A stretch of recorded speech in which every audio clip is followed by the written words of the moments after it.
Initiating central pawn control, this opening gambit immediately claims valuable space and prepares for rapid piece development. Developing the knight to f6 immediately contests the center and prepares kingside castling, hinting at dynamic central play. Developing this knight solidifies central control and prepares for kingside castling, aiming for a harmonious setup. Embracing the fianchetto aims to activate the bishop, but leaves the d-pawn potentially exposed and can allow white quick central dominion. Expanding the central presence, c4 bolsters pawn structure and prepares to contest the queen's pawn's dominion. Establishing the fianchettoed bishop on its most active diagonal, aiming for central influence and future kingside pressure, sets a solid defensive posture. Solidifying central control and preparing for kingside development. Securing the king behind pawns is paramount. This immediate castling liberates the rook and shores up defenses against any premature central advances. Asserting central dominance, this pawn push ignites a fierce pawn struggle and opens diagonals for your bishops. Solidifying the center and opening a diagonal for the queen.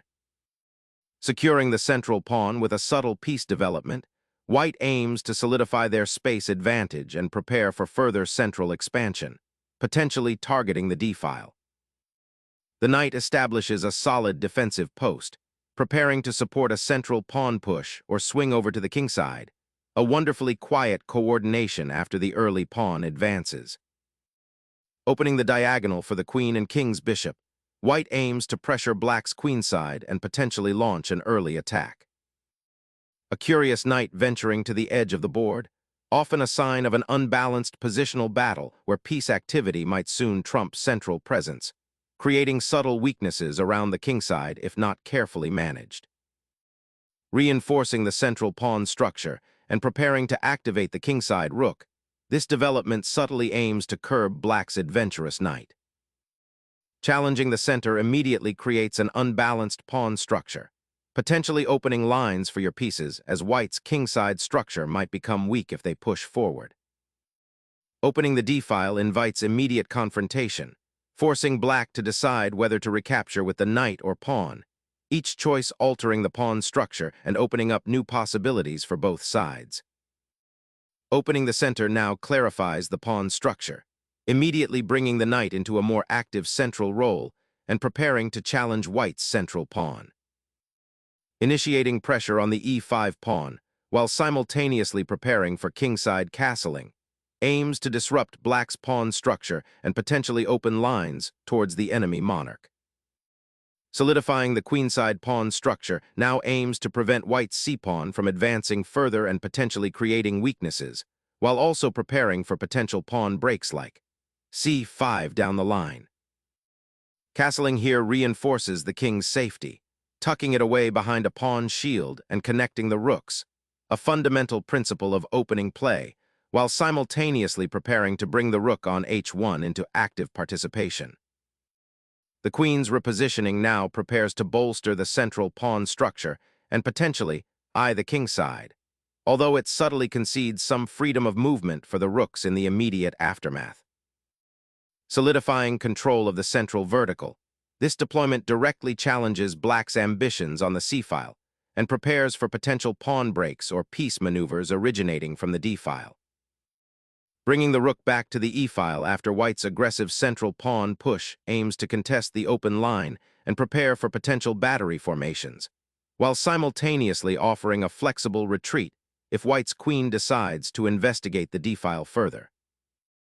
Targeting the queenside with such a forceful placement of the queen creates immediate discomfort for black, potentially forcing concessions to prevent further structural damage or a devastating discovered attack if the queen can ever swing to h6. Accepting the queen trade simplifies the position and opens up the possibility of an early endgame where black's pieces are well placed for active play on the now open central files. Reclaiming the vital d-file solidifies white's central influence and prepares to deploy the remaining pieces into the heart of the action. A delicate dance begins as black retreats the bishop, aiming to untangle its pieces and perhaps eye the kingside for future activity, while white, having surrendered the queenside rook, must now consider how to deploy their own forces with maximum efficiency. Repositions the rook from the open file, aiming to potentially double rooks on the d-file or redeploy to the kingside for attacking purposes. A prudent maneuver given black's fianchetto and potential pawn breaks. Suddenly, the knight springs to life, aiming to disrupt white's central control and potentially exploit the now open c-file. This unexpected deployment injects dynamism into black's position, hinting at future tactical skirmishes and a potential pawn race on the queen side. Reasserting pressure on the d-file, the rook's return to its initial position signifies white's intent to build a powerful battery along this open highway, aiming to exploit any lingering weaknesses in black's position, particularly around the king or potential pawn advances. Solidifying the kingside pawn structure against further kingside advances by white, this move, 16f6, creates a more robust defensive barrier. Black acknowledges that the immediate pressure from white's rooks on the d-file and the bishop on f4 has been partially alleviated by the queen exchange, but now focuses on preventing white from creating any weaknesses in the vicinity of the black monarch. This proactive measure discourages pawn pushes like g4 from white, which could otherwise lead to an open g-file or weaken the kingside pawn chain. It's a sound positional idea aimed at long-term structural integrity. Solidifying the kingside pawn structure, g3 aims to prevent any immediate knight incursions to f4, while also preparing for a potential kingside expansion later. A subtle repositioning of the knight aims to establish a defensive outpost on g7, offering protection to the weakened kingside and potentially freeing the f8 bishop. Seeking a positional advantage, white repositions their knight, aiming to redeploy it to a more active square, perhaps f3 or even g4 if the pawn structure permits, to exert pressure on black's queenside or king. This subtle maneuver also frees up the f-file, creating potential for future infiltration or supporting pawn advances. The knight's journey suggests a long-term plan, prioritizing strategic development over immediate tactical fireworks, and it subtly challenges black's pawn structure by potentially restricting pawn breaks.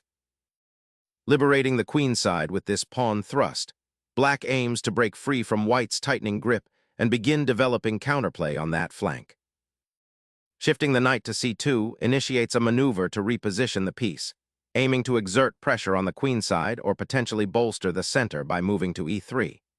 This subtle repositioning frees up the d-file for further rook activity, while the knight on c2 offers flexibility, possibly supporting a b4 push or defending against black's queenside ambitions. Black aims to disrupt white's pawn structure and create potential weaknesses, seeking to penetrate the queenside where white's knight is currently restricted, hoping to gain a foothold for their pieces. Shifting the monarch away from the open d-file grants the king a vital haven, while preparing to reinforce the queenside pawns and coordinate a slow, grinding advance. Consolidating the monarch's safety is paramount as the queens depart the board. Placing the king behind pawns offers a crucial layer of defense against potential centralized threats.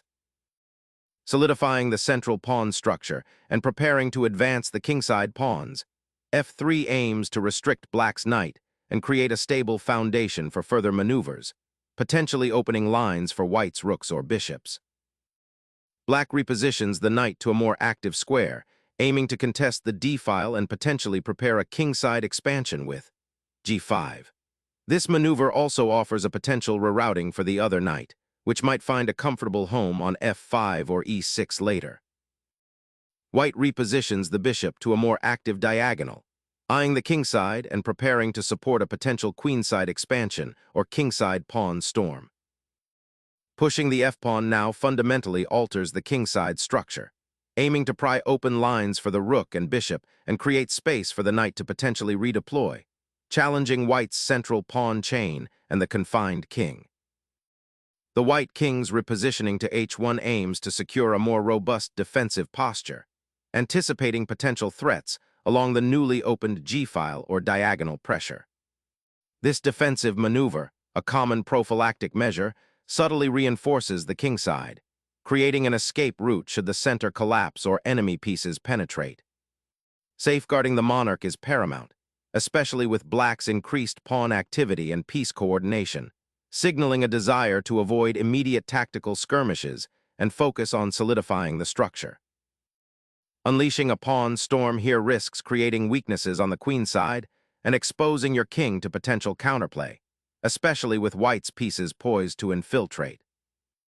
This bishop repositioning skillfully prepares to contest the open d-file, aiming to dislodge black's advanced pieces and create opportunities for white's rook.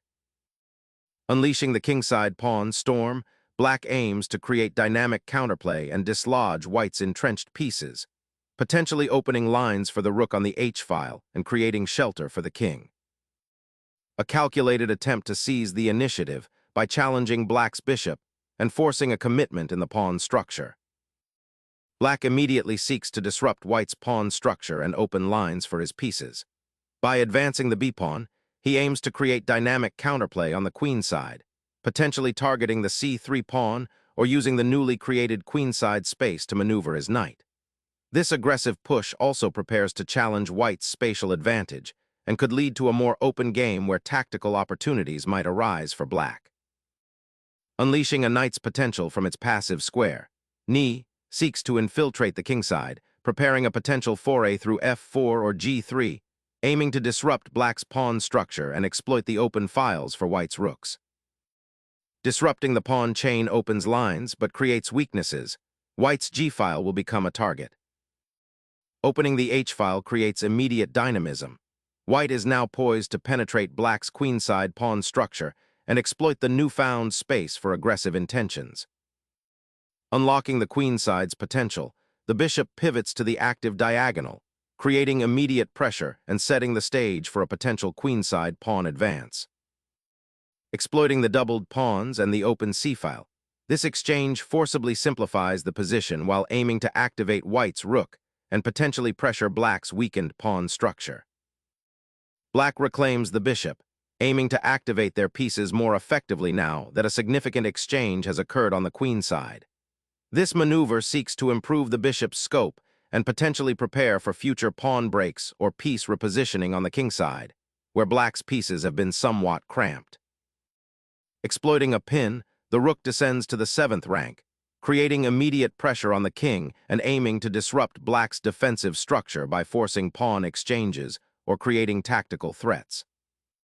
Bringing the rook to the 7th rank disrupts white's intended kingside expansion and creates immediate pressure on the g3 pawn, forcing a decision about its defense. Prying open the queenside offers a vital territorial concession, potentially exposing white's king on the g-file to increased pressure down the line if the pawn structure remains intact. Opening up the f-file with that pawn grab is a bold gambit, sacrificing immediate material for a potential diagonal assault on white's rook.